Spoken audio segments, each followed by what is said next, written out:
మనంతా మొత్తం పెద్ద కుప్పలాగా ఉన్నాయిదంతా ఇలా అమ్మవారి గుడి కట్టడం ఇలా ఎంతో మనకు చేసుకున్న అదృష్టంగా భావిస్తాం.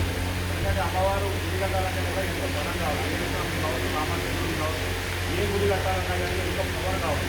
అటువంటి పవర్ మన వేసే క్లాసులో మీ అందరికీ కూడా దర్శనానికి తీసుకోబడుతున్నా విజయ్ కుమార్ గారు కూడా రాజేంద్ర నగర్ పూర్తిగా ఉంటారు. అన్న సపోర్ట్ కూడా మీ అందరికీ ఉంటుంది, నా సపోర్ట్ కూడా ఉంటుంది.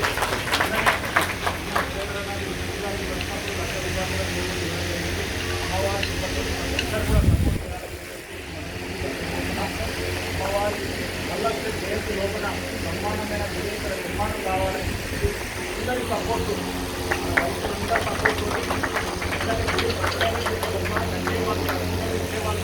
చాలామంది ఉంటారు.